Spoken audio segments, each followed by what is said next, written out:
Master में आपका स्वागत है। आज हम लोग बात करेंगे बैंक निफ्टी के बारे में। बैंक निफ्टी का कल का मूवमेंट कैसा रहेगा और फ्राइडे को ये कैसा मूवमेंट कैसा देख रहे हैं आप लोग। फ्राइडे को 38,312 38,312 पे एक ओपनिंग होता है और उसके बाद एक लो लगाता है, जो कि आप यहाँ पे देख रहे हैं। एक लो लगा करके फिर ये हाई की तरफ जाता है, लेकिन यहाँ पे आप ये मैंने 4 लाइन ड्रॉ कर रखा है, आप इसको देख सकते हैं। एक है 38,171, 38,282, 38,385 और 38,517। ये सपोर्ट रेसिस्टेंस का काम करता है, ठीक है। ये सपोर्ट और रेसिस्टेंस का लाइन है। अभी हमने उस दिन बोला था कि एक इसका लिए 38,000 एक सपोर्ट का काम कर रहा है और उसी 38,000 पे ही इसने सपोर्ट लिया और फिर यहाँ से एक अच्छा मूव दिखाया और 300-400 पॉइंट का मूव दिखाया। ये तो फ्राइडे को कैसा हुआ वो। अब हम लोग बात करते हैं कि मंडे को कैसा रहेगा बैंक निफ्टी का चाल क्या रहेगा।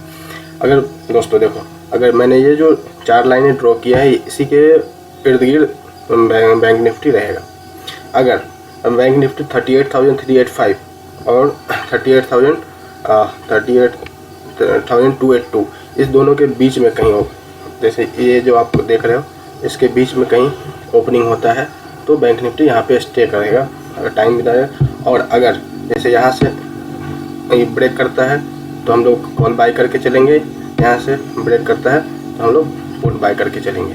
यही हमारा है। अगर 38,400 जो हमारा ये है, इसको अगर तोड़ के थोड़ा देर सस्टेन करता है यहाँ पे, तो हम लोग ऊपर की तरफ कॉल लेंगे, कॉल बाय करेंगे और हमारा टारगेट होगा 38,517 और 100 पॉइंट का रैली है और हम लोग 50 रुपये का स्टॉप लॉस लगाएंगे और उतना ही टारगेट भी 50 रुपये का हम लोग लेके चलते हैं, तो टारगेट भी 50 रुपये का होगा। जो पहले होगा अचीव हो जाएगा, उसे हम लोग एक्सेप्ट करेंगे। अगर bank Nifty gap up opening नहीं मतलब बीच में नहीं ओपनिंग होता है, गैप अप ओपनिंग होता है, तो भी हम लोग वेट करेंगे कि अगर ये सस्टेन करता है या नहीं करता है। अगर सस्टेन करता है तो हम लोग कॉल की तरफ बढ़ेंगे, अगर सस्टेन नहीं करता है तो हम लोग वेट करेंगे, देखेंगे कि क्या। लेकिन अगर कोई भी कॉल बाय होगा तो इसके ऊपर होगा, पुट बाय होगा तो इसके होगा। हमारा पुट जब बाय करते हैं तो हमारा टारगेट होगा, तो पहला टारगेट होगा 38,170 और दूसरा टारगेट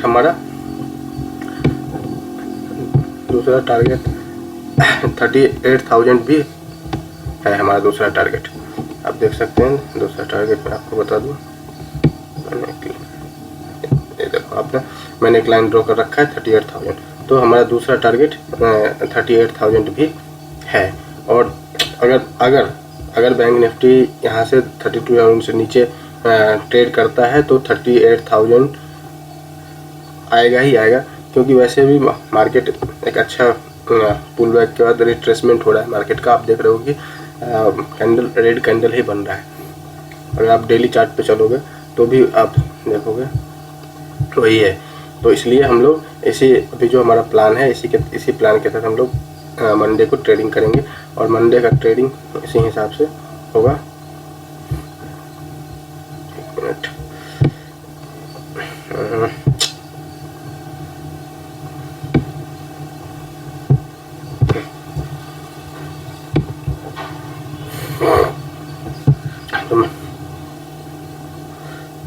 तो मंडे का ट्रेडिंग हमने आपको बताया कि मंडे का अगर हम लोग कॉल बाय तभी करेंगे जब हमारा ये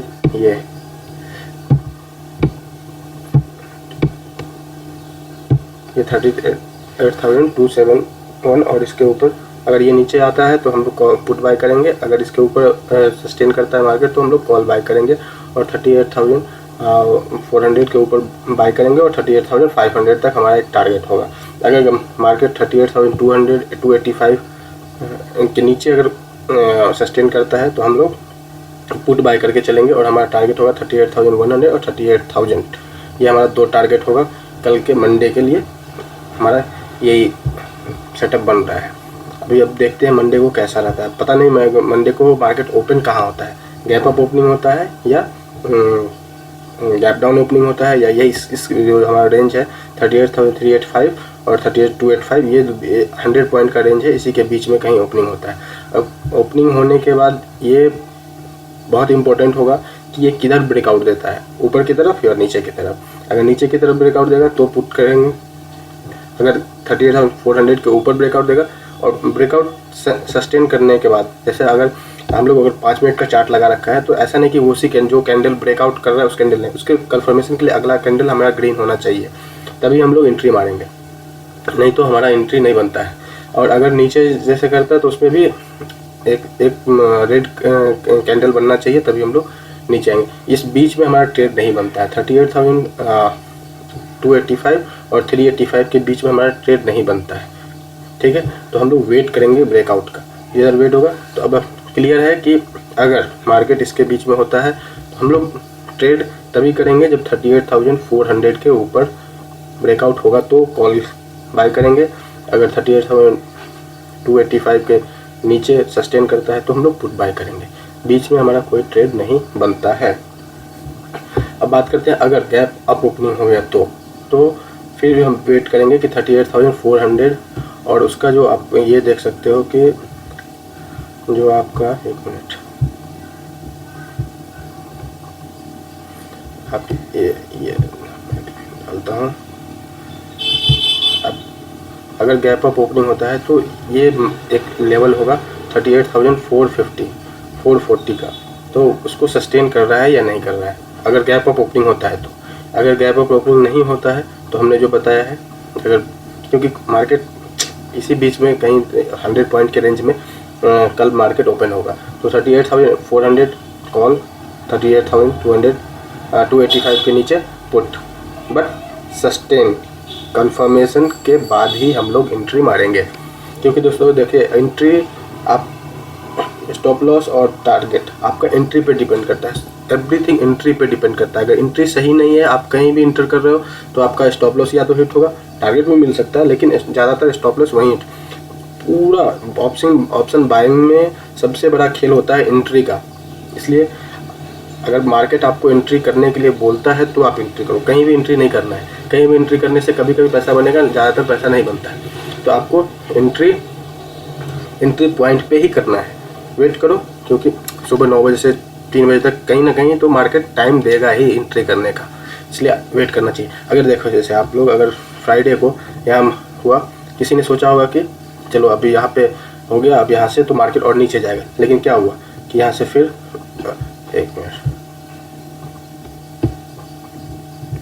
सोचा होगा मार्केट यहाँ से ये तोड़ दिया तो यहाँ से नीचे जाएगा, क्या हुआ, मार्केट एक बार ऊपर चला गया फिर नीचे आया।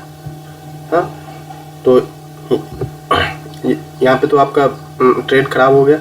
अभी फिर क्या हुआ, फिर नीचे आया, फिर सोचा होगा कि यहाँ चलो वेट करते हैं, यहाँ से तो मार्केट नीचे जाएगा, क्या हुआ, फिर यहाँ से ऊपर चला गया, फिर आपका लॉस हुआ। तो अगर किसी ने, जैसे हमने बोला था कि 38,000 एक बहुत सपोर्ट का काम करेगा, अगर 38,000 का किसी ने एंट्री लिया होगा तो कितना अच्छा पैसा बना।